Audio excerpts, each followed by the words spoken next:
एक सुनसान आइलैंड, ऊपर से एक खतरनाक जानवर। इन दोनों चुनौतियों का सामना करते हुए ये लड़की अपने आप को कैसे जिंदा रख पाएगी, जानेंगे इस कहानी में।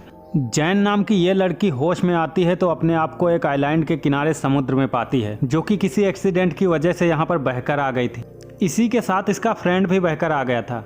अब ये भागकर अपने फ्रेंड के पास जाती है तो देखती है उसकी हालत बहुत ख़राब थी। ये उसे उठाकर बाहर लाती है और इसके देखते ही देखते इसका फ्रेंड मर जाता है। अब जैन अपने दोस्त की बॉडी को वहीं पर छोड़कर आइलैंड पर टहलने लगती है, जिससे उसे पता चलता है कि वो इस आइलैंड पर फंस चुकी है।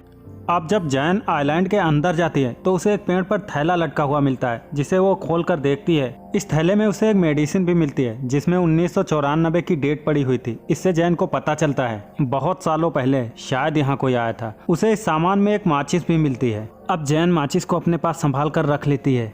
अब जैन वापस समुद्र के किनारे आ जाती है। वहीं किनारे पर उसे गिरा हुआ एक खोखला पेड़ दिखाई देता है, जिसे देखकर उसे एक आइडिया आता है कि वो सेफ्टी के साथ इस खोखले पेड़ में रात गुजार सकती है।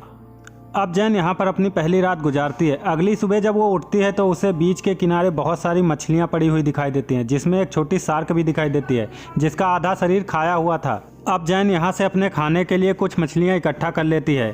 अब जैन आगे बढ़ती है तो उसे 3 कब्रें दिखाई देते हैं। इसके बाद जैन अपने दोस्त के लिए भी एक कब्र खोदती है, क्योंकि उसके दोस्त की बॉडी सड़ने लगी थी। अब अगले दिन जैन जब आइलैंड का चक्कर लगा रही थी तो वो देखती है किसी ने उसके दोस्त की बॉडी को निकालकर आधा खा लिया था। ये देखकर जैन काफी ज्यादा घबरा जाती है। उसे लगता है शायद यहाँ पर कोई खतरनाक जानवर है जिसने ऐसा किया होगा, इसीलिए वो अपनी सेफ्टी के लिए एक लकड़ी को नुकीला बना लेती है। अब वो आइलैंड के बाहर बैठकर उस जानवर का इंतजार करने लगती है। अब रात हो जाती है। अगले दिन जैन जब सुबह सोकर उठती है तो समुद्र में एक बैग को तैरता हुआ पाती है। अब जैन उस सूटकेस को निकालने के लिए समुद्र में जाती है तो उसे नीचे कुछ महसूस होता है, इसीलिए वो नीचे जाकर देखती है तो समुद्र में नीचे एक होल था, जिसे देखकर वो हैरान रह जाती है। इसके बाद वो सूटकेस लेकर बाहर आ जाती है। जब वो सूटकेस खोलती है तो उसे उसमें से कुछ कपड़े मिलते हैं, जिन्हें वो पहन लेती है। अब रात में जैन उस सूटकेस के सामान को चेक करने लगती है तो उसमें उसे कुछ फ़ोटो मिलती हैं, जिसमें एक फैमिली की फ़ोटो थी, जिसे देखकर जैन समझ जाती है कि यहाँ पर कोई फैमिली छुट्टियाँ बिताने आई थी। जैन वो फ़ोटो देख ही रही थी, तभी उस आइलैंड के ऊपर से एक प्लेन गुजरता है, जिसे देखकर जैन वो फायर गन चलाती है ताकि प्लेन वालों को पता चल सके कि यहाँ कोई फंसा हुआ है। लेकिन इसका कोई भी फ़ायदा जैन को नहीं मिलता। वो जब तक ये सब करती तब तक वो प्लेन वहाँ से निकल चुका होता है।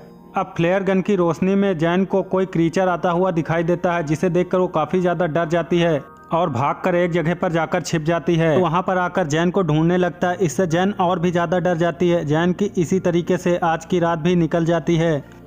अब अगली सुबह जैन फिर से उन्हीं फ़ोटो को देखने लगती है तो उसे एक फ़ोटो में 2 चमकती हुई आंखें भी दिखाई देती हैं, जिसे देखकर जैन समझ जाती है कि ये वही क्रीचर है जिसे मैंने कल रात देखा था, और शायद इसी क्रीचर ने इस फैमिली को भी मार दिया है। अब जैन जल्द से जल्द इस आइलैंड से निकलना चाहती है, इसीलिए वो उस सूटकेस के सहारे तैरकर बाहर निकलने का प्लान बनाती है। लेकिन जब वो पानी में सूटकेस लेकर जाती है तो उसका ये प्लान फेल हो जाता है, क्योंकि सूटकेस पलट जाता है। अब जैन वापस आइलैंड पर आ जाती है और उस क्रीचर से बचने के लिए वो उसी खोखले पेड़ के पास जाती है और आज की रात वो इसी खोखले पेड़ के अंदर गुजारेगी। अब रात हो जाती है और वो क्रीचर आज की रात फिर से आता है। उस क्रीचर को महसूस हो जाता है कि वो लड़की इसी पेड़ में छुपी हुई है, इसीलिए वो उस पेड़ को तोड़ने की कोशिश करता है और पेड़ पर कई सारे अटैक करता है। लेकिन वो ऐसा करने में कामयाब नहीं हो पाता और थक हार कर वापस चला जाता है। अगली सुबह जब जैन उस पेड़ से बाहर निकलती है तो वो देखती है क्रीचर के हमले की वजह से वो पेड़ काफ़ी ज़्यादा कमज़ोर हो चुका है। अब वो आज की रात इस क्रीचर से बचने के लिए एक नया प्लान तैयार करती है और समुंदर से कुछ मछलियाँ पकड़कर ले आती है और उन्हें पेड़ पर लटका देती है। अब जैन जब अगली सुबह सोकर उठती है तो वो देखती है उसका प्लान काम कर गया। वो क्रीचर उस मछली को खाकर चला गया था, जिससे जैन की जान बच गई थी। तभी जैन की नज़र समुंदर में जाती है, जहाँ पर पानी में बहकर कोई बॉडी किनारे पर आ गई थी। अब जैन दौड़कर जाती है और उस बॉडी को बाहर निकाल लाती है। अब जैन इस बॉडी को भी पेड़ पर लटका देती है ताकि वो क्रीचर आज की रात जब फिर से आए तो वो इस बॉडी को खाकर वापस चला जाए और जैन की जान फिर से बच जाए। अब आज रात जैन ने एक गड्ढा बनाया था और वो उसी में छिपी हुई थी। रात में जब क्रीचर आता है तो जैन उसे पहली बार सामने से देखती है, जिसे देखकर जैन काफ़ी ज़्यादा डर जाती है। वो क्रीचर बॉडी को खाकर जैन के पास से गुजरता है तो वो उसके पैर देखती है, जिन्हें देखकर वो काफ़ी ज़्यादा डर जाती है, लेकिन वो किसी तरीके से अपने आप को संभालती है। अब अगली सुबह जैन उस क्रीचर से बचने के लिए पेड़ पर एक झूला लगाती है, क्योंकि उसे पता चल गया था क्रीचर की हाइट कितनी है। अब आज की रात जैन इसी झूले पर अपनी रात गुजारेगी। खैर अब रात हो जाती है और जैन उसी झूले में लेट जाती है। अब जब वो क्रीचर आता है तो उसे पता चल जाता है कि जैन ऊपर झूले में है, इसीलिए वो पेड़ को जोर जोर से हिलाने लगता है और झूला टूट जाता है। जैन नीचे गिर जाती है। अब जैन वहाँ से अपनी जान बचाकर भागती है और वो क्रीचर जैन का पीछा करने लगता है। अब जैन भागते हुए नोटिस करती है कि ये क्रीचर जमीन से ज़्यादा पानी में तेज भागता है और पल भर में उसके सामने आ जाता है। तभी जैन अपनी उस नुकीली लकड़ी को उसके पेट में घुसा देती है। अब वो क्रीचर जैन को उठाकर पानी में फेंक देता है, फिर भी जैन अपने आप को किसी तरीके से संभालती है। अब क्रीचर जख्मी होने की वजह से वहाँ से चला जाता है और जैन पानी से निकलकर एक पेड़ पर जाकर बैठ जाती है। अब अगली सुबह जैन जब उठती है तो वो देखती है उसका पैर काफ़ी ज़्यादा जख्मी हो गया था, इसीलिए वो अपने पैर को पानी में साफ करने लगती है। तभी उसकी नज़र दूर राफ्ट पर पड़ती है। अब वो तैरकर उस राफ्ट के पास जाती है जिसमें उसके 2 दोस्त थे जो कि किसी तरीके से सर्वाइव करते हुए यहाँ पर पहुँच गए थे। इनका नाम ल्यूकस और मिया होता है। इन्हें देखकर जैन काफ़ी ज़्यादा खुश हो जाती है। अब ये सब बीच पर आ जाते हैं और जैन इन्हें खाने के लिए कुछ भुनी हुई मछलियाँ देती है। इसके बाद जैन इन दोनों को उस क्रीचर के बारे में बताती है और इनसे कहती है कि हमें जल्द से जल्द यहाँ से निकलना होगा। लेकिन ल्यूकस और मिया जैन की बात नहीं मानते। इन्हें लगता है कि जैन इनसे झूठ बोल रही है। ये दोनों जैन से कहते हैं हम पिछले 5 दिनों से समुद्र में फंसे हुए इधर उधर भटक रहे थे, अब जाकर हमें ये आइलैंड मिला है और तुम चाहती हो कि हम यहाँ से चले जाएं। अब जैन उन दोनों को तस्वीर भी दिखाती है जिसमें वो क्रीचर साफ दिखाई दे रहा था, लेकिन फिर भी ये दोनों उसकी बात नहीं मानते। जैन समझ जाती है ये दोनों किसी भी तरीके से उसकी बात नहीं मानेंगे, इसीलिए जैन चुपके से उनकी राफ्ट लेकर वहां से भागने लगती है। तभी वो दोनों जैन को पकड़ लेते हैं। चूंकि अब रात हो गई थी इसीलिए वो ल्यूकस से रिक्वेस्ट करती है कि वो उसे खोल दे, वो क्रीचर आने ही वाला होगा, लेकिन ये दोनों उसकी बात नहीं मानते। अब मिया उस आइलैंड पर घूमने लगती है और ल्यूकस जैन के पास बैठा हुआ था। तभी वो क्रीचर पानी से निकलकर मिया पर अटैक कर देता है। मिया की आवाज़ सुनकर ल्यूकस वहाँ पर जाता है, लेकिन ल्यूकस कुछ नहीं कर पाता।